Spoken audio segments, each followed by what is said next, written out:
Pallivasal power ഹൗസിന് സമീപം +2 വിദ്യാർത്ഥിനി കുത്തേറ്റ് മരിച്ച സംഭവത്തിൽ പ്രതിയെന്ന് സംശയിക്കുന്ന ബന്ധുവായ യുവാവിൻ്റെ ആത്മഹത്യാക്കുറിപ്പ് പോലീസ് കണ്ടെടുത്തു.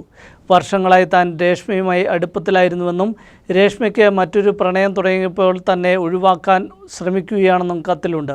രേഷ്മയെ ഇല്ലായ്മ ചെയ്യുമെന്നും അതിനുശേഷം തന്നെ ആരും കാണില്ലെന്നും കത്തിൽ പറയുന്നു.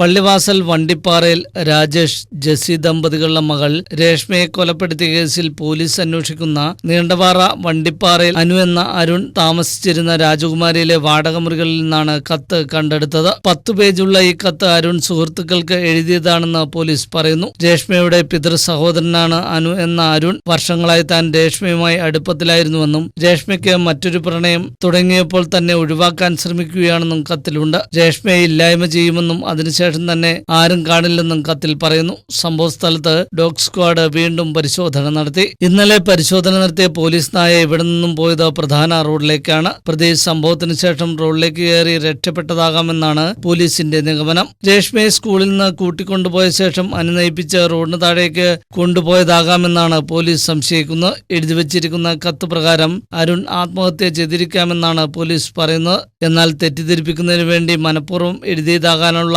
സാധ്യതയും പോലീസ് തള്ളിക്കളയുന്നില്ല. ഉളി പോലുള്ള വസ്തു ഉപയോഗിച്ച് കുത്തിയപ്പോൾ ഹൃദയത്തിനേറ്റ ആഴത്തിലുള്ള മുറിവാണ് മരണകാരണമെന്ന് പോസ്റ്റ്മോർട്ടം നടത്തിയ ഡോക്ടർമാർ അറിയിച്ചതായി പോലീസ് പറഞ്ഞു. ഇടത് കൈക്കും കഴുത്തിനും മുറിവുണ്ട്. മരപ്പണിക്കാരനായ അരുൺ ചെറിയ ഉളി എപ്പോഴും കയ്യിൽ കരുതിയിരുന്നതായി സുഹൃത്തുക്കൾ പറയുന്നു. പോസ്റ്റ്മോർട്ടത്തിന് ശേഷം കോവിഡ് മാനദണ്ഡങ്ങൾ പാലിച്ച് രേഷ്മയുടെ സംസ്കാര ചടങ്ങുകൾ കോതമംഗലം വടാട്ടുപാറയിലെ കുടുംബ വീട്ടിൽ നടത്തി. രേഷ്മ പഠിച്ചിരുന്ന Bison Valley government higher secondary school 4 ദിവസത്തേക്ക് അടച്ചിടാൻ ആരോഗ്യവകുപ്പ് നിർദ്ദേശം നൽകി. സ്കൂളും പരിസരവും അണുവിമുക്തമാക്കി.